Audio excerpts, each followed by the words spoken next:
Hello, good evening everyone. Welcome to our bedtime devotional for girls. So, ano na punta sa ato ang ika 253 sa ato ang devotional. So, ang atong natakaroon sa 253. So, karon is Tuesday, October 1. So, October 1. So, the first day of October. So, let's thank God.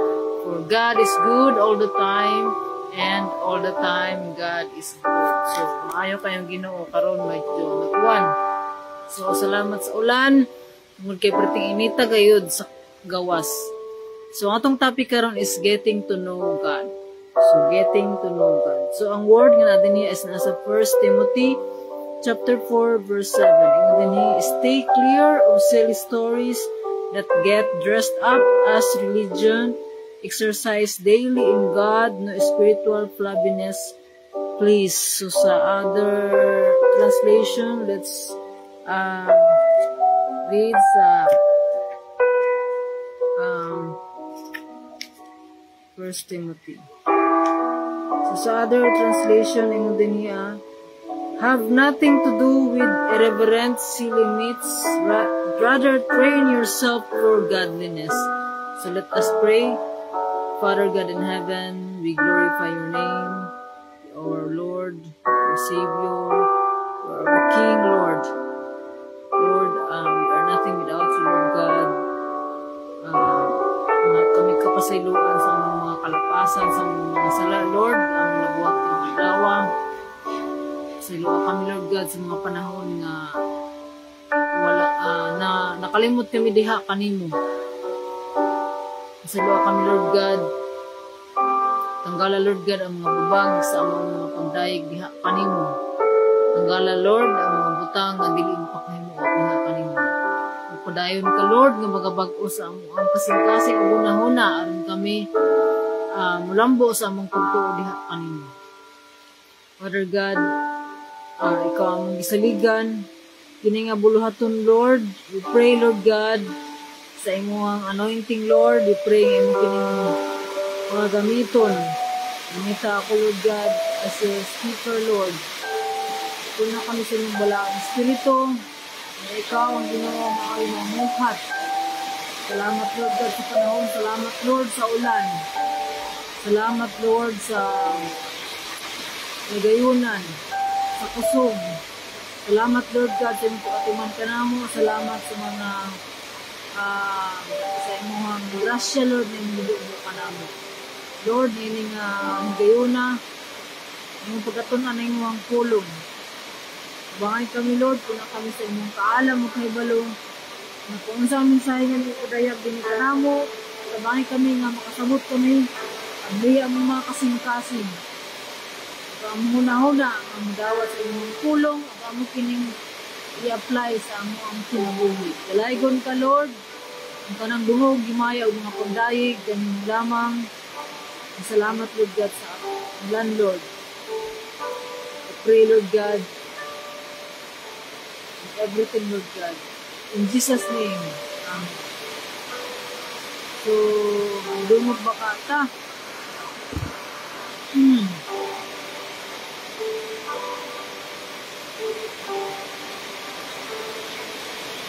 They have nothing to do with reverent, silly myths. Rather, train yourselves for godliness. So, getting to know God. So, getting to know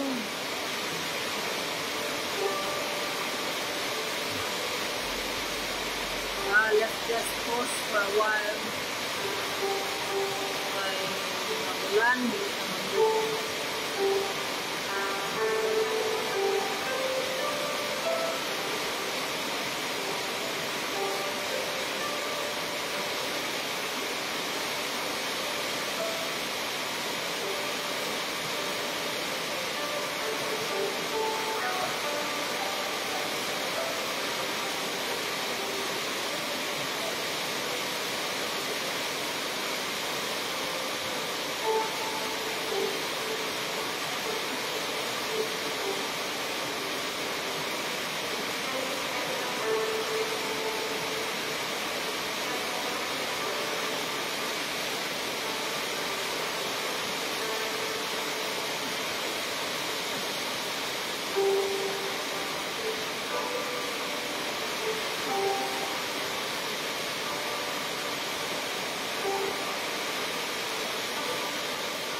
pause for a while kay medyo saba o ang sa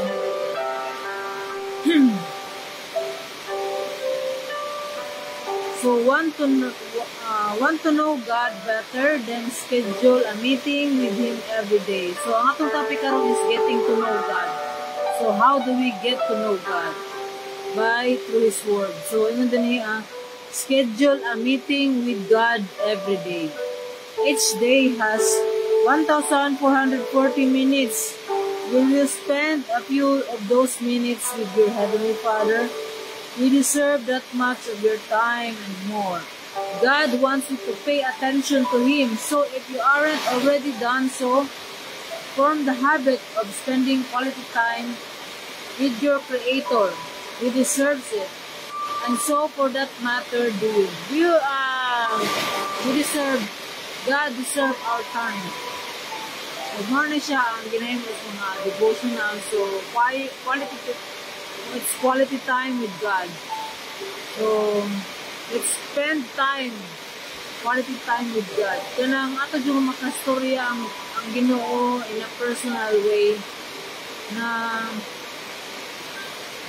ito magdungog bataan ni ron kay ito yung paano. So ingon sa pulong sa Ginoo nga dili gud nato kalimutan ang basahon sa iyang balaod. Basahon nato ni adlaw o gabi ato ni istadihan pagkatun-an, dili lang ta magbasa.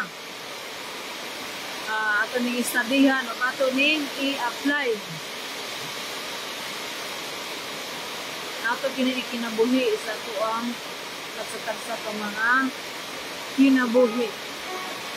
Aron kita motubo.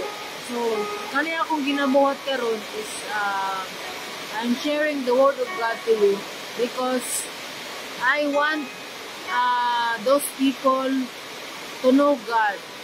Atong ilhon ang Ginoo in a personal way. Atong ilhon ang Ginoo ay siya ang nagbuhat ka na to. Why man atong ilhon? Because ang atong purpose, atong kinabuhi is to love God with all our heart, soul, mind, and strength. O kung dili ta maila sa Ginoo, dili ta magbaha sa iyang pulong, dili ta makapulfill sa iyang purpose sa kinabuhi. So, dapat nato ni siya buhaton with the motivation of love, of obeying. So at first is kanabitang pakinangapay natin siya form as a habit. Kay is discipline, spiritual discipline. So mao na nga when you want to know God, ingon sa iyang pulong the Word, in the beginning there was a Word, and the Word was with God, and the Word was God. And the Word became flesh. And the flesh dwelt among us, knowledge of Jesus. So, if you want to know God, kaning pulong Biblia is about God. Ano siya ang Ginoo. So, the Word, ano siya ang Ginoo. The Word, ano siya, the Word of God became flesh. Ano ang Ginoo. So, kung ngayon, mudol kayo sa Ginoo, kinahanglan kayo itang magbasa o magtuon sa iyang pulong because there is no other way nga mo-grow ta sa ato ang pagtuo diha sa Ginoo. But pinaagi sa ato ang pagpaminaw sa Ginoo, pinaagi sa iyang pulong o pagtuo o pag-obey sa iyang pulong. So, mao na siya ang pinaka-importante kay importante ng tanan o ang mas important is ang obedience. So how do we know that a person is a true believer of God, of Jesus Christ? Is when we see in his life that naay Ginoo yang gi-apply kung sa man ang iyang nahibalan. So mao na nga dili sayon. Yes, dili sayon tungod kay lahi ang gusto sa ato ang flesh ug lahi ang gusto sa Ginoo. Kanang contradicting sila. Mao na nga we need the power of God. Mao na siya to do godliness. basta itong ibasa is, train yourselves. Train yourselves. Ano mo ito?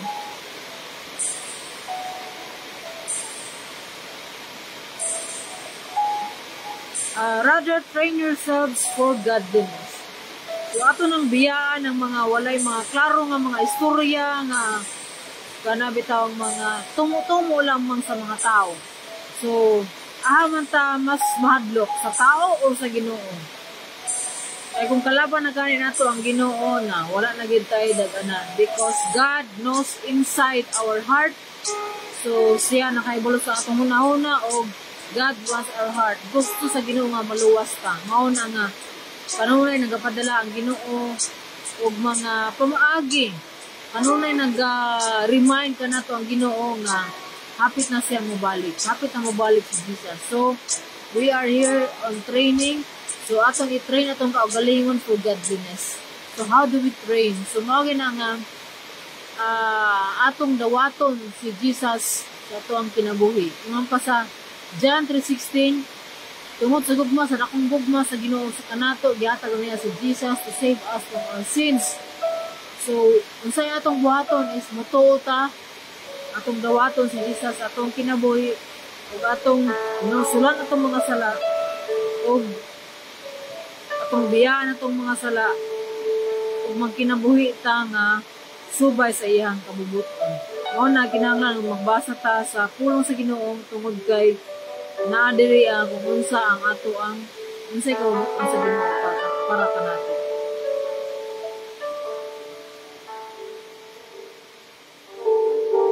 So we should train ourselves for godliness. So mo nang Ginoo nga sa iyang pulong, be holy for I am holy. So how do we become holy? By obeying God. So obeying His word. So, magina-importante kayo na sa to ang kinabuhi is to know our purpose. So, we should know, we should have a standard of living na mao ni siya ang pulong sa Ginoo. We should have rules, mao siya rules to follow. Kung ato ang balay na ay rules, kung ato ang trabahoan na ay rules, kung ang government na ay rules, so ang ato pong kinabuhi na apoy rules. So, mao na ang ato ning pagkasundon on how do we operate here on earth. So it's very, very important. If you want to know God more, we should spend time. We should spend quality time with God. So, mo na kinahanglan nato og discipline, and we cannot do this discipline without the power of God. So from the moment nga atong gidawat si Jesus as our Lord and Savior, from the moment that we truly receive God, so iyang gihatag kanato ang balang espiritu ug mao kini ang mutabang kanato. Mao kini ang mutabang kanato para mahimo tang balaan, mahimo tang godly. So dili lang, it's not enough nga may tang religious na siya. Religion is different from godly. Godly. So mao na nga we should be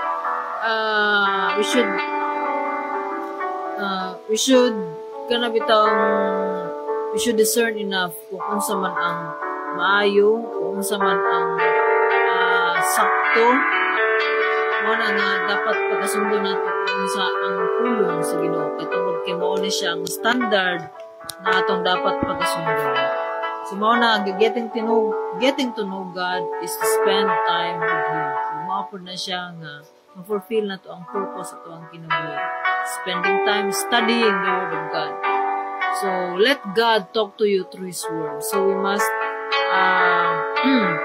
kayong padriya, ma-exercise daily. Exercise daily in God. So, kung ang pag-exercise sa itong lawas, makaayos itong lawas.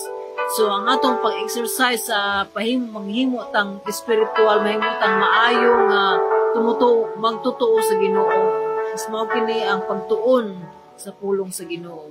So, there's no other way nga mas malambot ta sa atong pagtuo, dili pinaagi sa atong pagpaminaw sa pulong sa Ginoo, atong pagtuo sa Ginoo, atong pag-obey sa iyahang pulong. So mao kini nga mao na siya ang mga fundamental truths sa Ginoo sa atong pag-ilang diha sa Ginoo ang iyahang pulong. So let God speak to you through His word. So karon nag-remind ka nato ang Ginoo nga ang Ginoo andam siya nga maminaw kung unsa man ang atong status ato ang kinabuhi. Gusto sa Ginoo nga makikistorya ka na to face to face, in a personal way. So kung ikaw nga naminaw karon, ado naman kay kabug-aton sa imong kinabuhi, ihatag ka na sa Ginoo, because the promise of God nga iyang gihatag sa iyang pulong nga dili kita pasagdan. Kung natay mga kabug-aton tagaan ta og kapahulayan, kaya ningon siya, ihatag ka nako ang inyong mga kabug-aton ug pagkatagaan kamo kapahulayan. Kapahulayan nga naay fulfillments ato ang kinabuhi, na ay kalinaw nga maski pa man gubot ato ang palibot, but sa Ginoo adunay adunay kalinaw sa ato ang kinabuhi. So dili man nato nga makabot ang tanan diri sa kalibutan, pero ang pinaka-importante is ang ato ang relasyon diha sa Ginoo. Kay ang atong kinabuhi diri sa kalibutan is training ground ra ni siya for us to go to heaven. So heaven is real, hell is also real. So ang pulong sa Ginoo nagasulti niini mao na nga ang pulong sa Ginoo tinuod tungod kay si Jesus died for our sins and rose again. And si Jesus niadto na sa langit ug mobalik siya aron pag kuha sa iyahang mga katawhan. So dili tanan let's remind each one nga dili tanan nga tao anak sa Ginoo, kung dili kato lamang mituog midawat diha kang Kristo. Ato magitagaan og katungod nga mahimong anak sa Ginoo. So if you want to know more God, you should read and meditate and apply the Word of God. So to God be all the glory. So let us pray. Father God in heaven, Lord, daghang salamat sa imong pag-remind kanamo sa imong pulong to spend time with you, Lord. Kaya matod pa sa imong pulong to seek you first in our lives, Lord God. Na kiningtanan, Lord, para sa imong kamayaan. Kiningtanan ang gibuhat, Lord God, para mas mulalong pa among pagtuo diha kanimo. Mas makaila pa kami kung unsa man ka nga Ginoo, unsa man ang amo ang purpose diri sa kalibutan. Lord, wala kami mahimo kung ikaw. Tabangay kami, Lord God, nga mahimo namo ang imong ipabuhat kanamo. Tabangay kami, Lord, nga ang among motivation ang gugma nga among nadawat gikan diha kanimo. Ug Lord, sa mga tao nga wala pa diha kanimo, ikaw magahikap, magabisita sa ilang mga kasing-kasing, ikaw magapamuhat sa ilahang mga kinabuhi, Lord, nga ikaw ang Ginoo nga dapat angayang nga saligan, tuuhan ug alagaran tungod kay among kinabuhi para lamang sa imong kahilayan. Lord, salamat sa imong pag-uban kanamo gikan sa pagsugod hangtod sa pagtapos. Ang kining tanan, Lord, para sa imong kahimayaan. Salamat, Lord. Salamat, Ginoo, sa imong mga pulong. Ikaw magapanalangin ka namong tanan. Kining tanan, Lord, ang gipasalamatan sa ngalan ni Jesus. Amen. So, salamat kaninyo. Good night. Good night. God bless and see you tomorrow. Bye.